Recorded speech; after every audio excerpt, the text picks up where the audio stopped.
Meus amores, aproveitei o intervalo, estava monitorando junto com a nossa equipe as redes sociais, várias perguntas chegando, perguntinhas bem interessantes. Já vou passar para o Dr. Rafael. Hoje ele está aqui conosco falando sobre a cirurgia da retirada do apêndice, apendicite, né, que é quando esse órgão inflama, e daqui a pouquinho a gente vai responder todas as dúvidas. E realmente é muito mais comum do que a gente imaginava, né? Tá me surpreendendo a quantidade de manifestação no Instagram e no Facebook. Quero agradecer, antes de continuar a entrevista, alguns novos sócios que chegaram, inclusive duas irmãs. Olha que máximo, diretor do Espírito Santo, município de Apiaca, a Marilza Amâncio Barreto e a Marilda Amâncio. Ligaram e fizeram cadastro de nova sócia. As duas irmãs, cada uma, vai contribuir com um pouquinho. Marilza e Marilda, muito obrigada por esse gesto. De coração, que Deus possa retribuir em dobro para vocês. E eu também quero estender o abraço e o agradecimento para Maria Isabel Lopes de Pains, Minas Gerais, que elogiou o programa e se tornou uma nova sócia. Obrigada, viu, Maria Isabel? Saiba que esse gesto é muito importante para o programa e para toda a rede Século XXI. Participem do sorteio do dia, dá tempo de garantir o nome no sistema, tem kits do Luiz Moreira, tem DVD, tem projeto de pintura, tem risco, tá um espetáculo, minha amiga, o kit do Lu. Revista, para quem ligar ainda tem boneca de pano e para quem acessar o site, a mini árvore de Natal de crochê da Lúcia Lotti, que mais cedo esteve conosco. Os contatos estão sendo divulgados, participe pelo call center ou pelo site. Daqui a pouquinho, Irã e Luiz Moreira estarão ao vivo no nosso Cantinho de Arte e também hoje Marisa Magalhães fecha a nossa quarta-feira com o momento Crisarte, trazendo arte em madeira e arte de Natal. Quero mais uma vez agradecer a presença do Rafael Curado, cirurgião. Obrigada, viu, Rafa, Eu que agradeço. pela presença. Rafael, tem algumas participações. Antes da gente até começar aqui a ler cada uma delas, eu queria falar um pouquinho sobre o diagnóstico. Sim. A gente falou sobre os sintomas, as causas, mas como é que é feito o diagnóstico? Eu me lembro, por exemplo, há quase 10 anos, quando eu precisei para o hospital, eu fiz exame de urina, exame de sangue, acredito, um raio-x, ultrassom, Sim. foi uma série de exames. Hoje, como é feito de fato esse diagnóstico e quais são os exames feitos no hospital? Perfeito, Tati. O diagnóstico predominantemente ele é clínico. A apendicite é uma doença que, com uma boa história clínica, com um bom exame físico, você já pode levantar a suspeita diagnóstica como a sua primeira hipótese. Tá. Mas a realização de alguns exames complementares, como você realizou, como um hemograma completo, como um exame de urina 1, né, como o teste de gravidez para mulheres em idade fértil, né, e como a amilase, que é uma enzima pancreática, esses exames eles vão contribuir para a gente excluir a possibilidade de outras patologias. Falo do teste da gravidez em relação às mulheres em idade fértil, exatamente porque uma gravidez, às vezes, não na posição adequada, uma gravidez tubária que a gente fala, pode ser um diagnóstico diferencial de uma apendicite. Então, os sintomas podem confundir. Exato, né? O sintoma abdominal nem sempre ele é muito preciso, em especial em relação à mulher. No homem é mais fácil o diagnóstico, então? Exato, né? No homem, mais uma das coisas que parece ser mais fácil no homem, né? A apendicite no homem também é um pouquinho mais tranquila, porque no cantinho direito da barriga, na fossa ilíaca direita, realmente o homem tem predominantemente só a presença do apêndice. E a mulher não, a mulher tem o ovário, tem a trompa, né? E tudo isso acaba aumentando a possibilidade de outras patologias. E aí, complementando o diagnóstico, como você provavelmente fez no seu episódio de apendicite, realizou-se um raio-x de abdômen para ver se não tem nenhum sinal de complicação e a complementação da mulher com um ultrassom, tá? Porém, esses dois exames ainda podem não fechar o diagnóstico e talvez seja necessário complementar ainda mais a investigação com uma tomografia de abdômen com contraste. A gente acaba reservando a tomografia para esses casos onde realmente o quadro clínico não é tão específico. Não é necessário que todo mundo faça uma tomografia para fechar o diagnóstico de uma doença que é predominantemente clínica. Perfeito. Rosi Campidelli participou. Tati, meu esposo está internado no hospital. No último sábado, ele precisou fazer a retirada do apêndice, Ótimo. mas tem saído muita secreção do corte. Tiveram que abrir três pontos, está bastante inchado. Isso pode acontecer em algumas cirurgias, não só da retirada do apêndice, né, doutor? Sim. Mas aí qual seria agora os próximos passos? Bom, Rosi, fique tranquila. A infecção da parede abdominal, a infecção da ferida cirúrgica, ela realmente acontece na apendicite.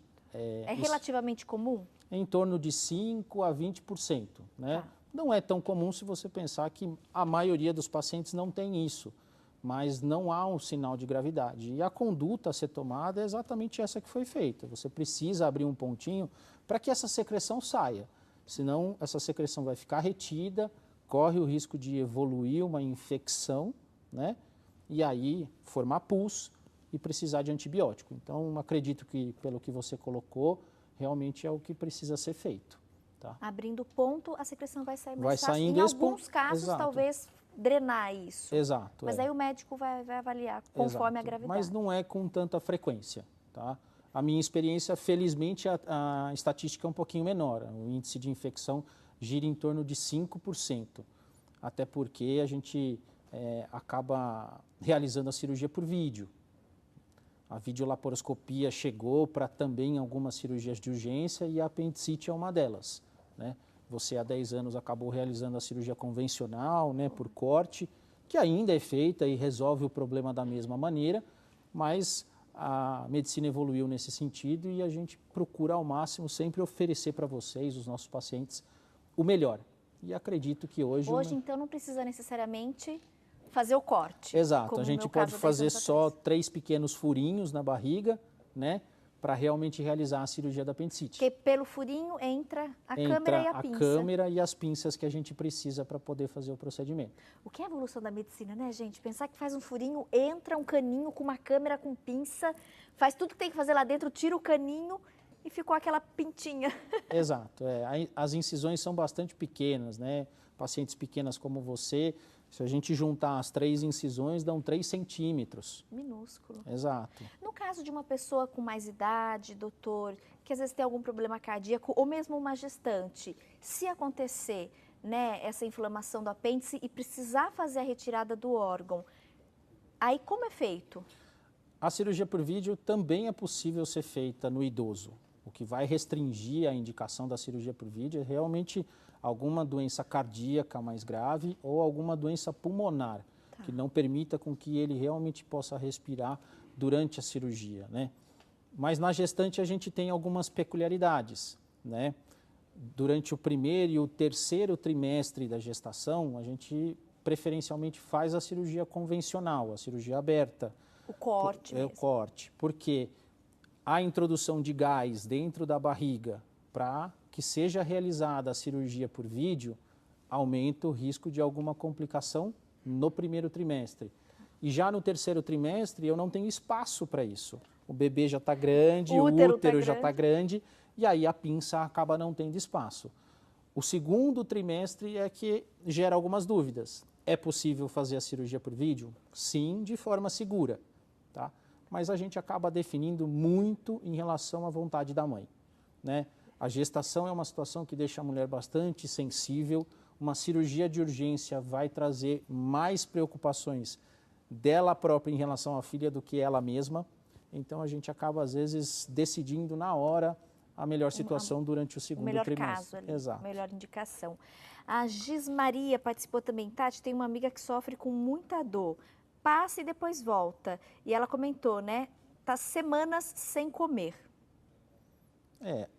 Esse não costuma ser o quadro clássico de apresentação da apendicite, né? A dor abdominal que oscila, que é intermitente, que vem e vai embora, provavelmente sem o uso de alguma medicação, né?